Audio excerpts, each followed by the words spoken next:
party package. My name is Owen, and until it is further named the party package, it will soon be called the O Show, just working on the branding and stuff. But anyways, today I wanted to talk a little bit about the news that I've been seeing popping up, saying that Nathan Mackinnon is looking to be the highest paid player this upcoming, well, not upcoming season, with his upcoming contract that he'll need for the next season. So, for him to want to be the highest paid player in the NHL, he'd have to be paid more than $12.5 million, which is what Connor McDavid makes. Now, the thing about it is that the hijinks of it all is that all the Colorado fans, including my cousin, all expect him to take after his mentor, Sid the Kid Crosby, to take team-friendly deals to help his team win Stanley Cups, to have a little bit more cap space to sign, what I'll get to down here, to sign players to keep the team better all around, other than just putting all the money into a couple players, i.e. the Toronto Maple Leafs. So, with this news coming up, which I definitely think, I don't know if he should be the highest paid. I think I would still say McDavid is the best, and McKinnon maybe number 2. He's definitely in the top 5. But I don't think he's worth that. But that's not, my opinion doesn't really matter. It's what the NHL GMs probably think. So, he's looking for $12.5 million, right? So, let's take a look at the Colorado Avalanche. Now, next season, they will definitely have the cap space to do that. I did the calculations, and it came to around $54 million after the end of this season. They'd have $54 million at the end of, to start next season. At the end of this season, when the contracts expire, next season they will have $54 million spent, which means they'll have at least $30 million to play around with.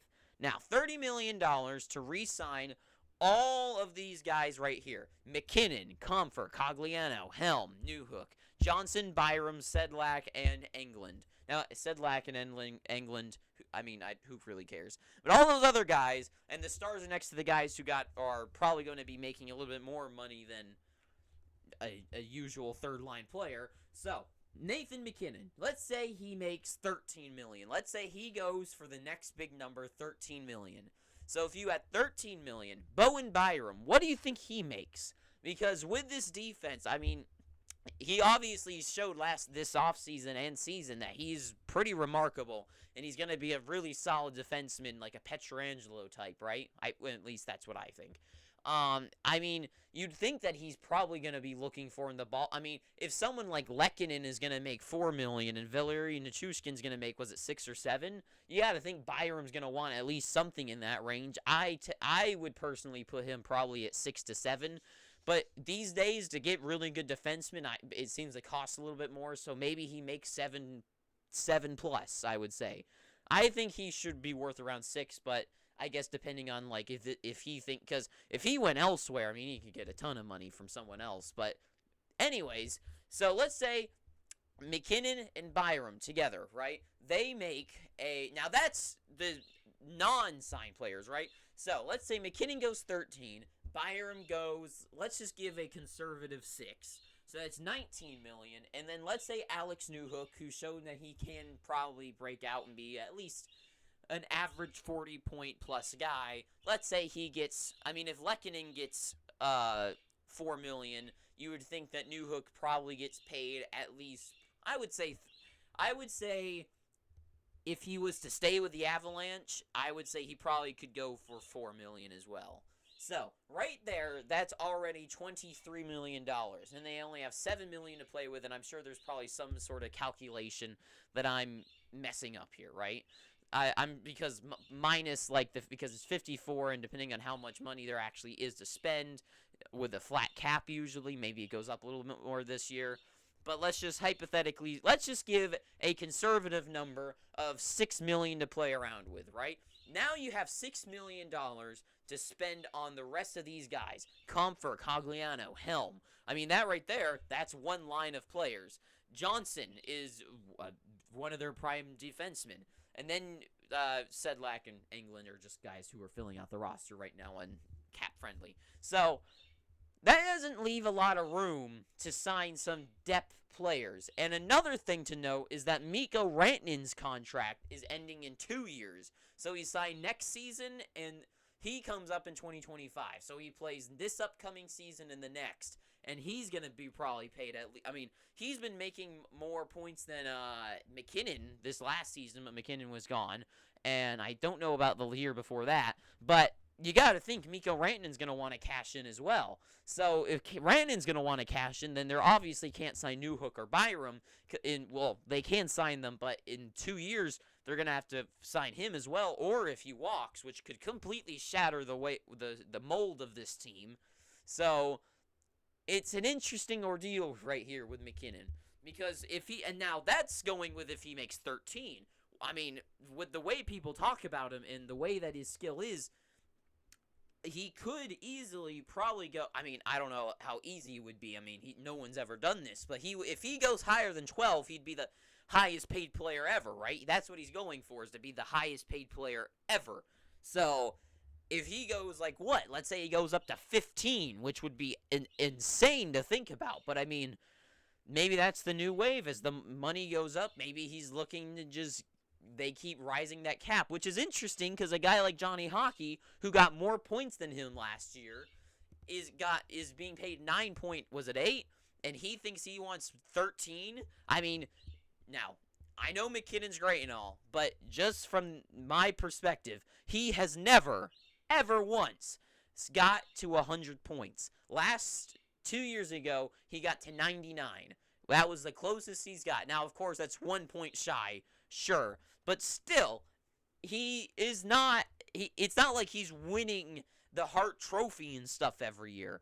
I mean, if this was Connor McDavid we're talking about, I mean, even Artemi Panarin and Zibanejad have been more dominant. Even Matthew Tkachuk, I would say. I mean, I'm sure. I mean, every time I think about this type of stuff, Nathan MacKinnon in the playoffs will go end to end and score an amazing goal, and he shows how much skill he really has. But I mean, just think about, like, what happens if, I don't know.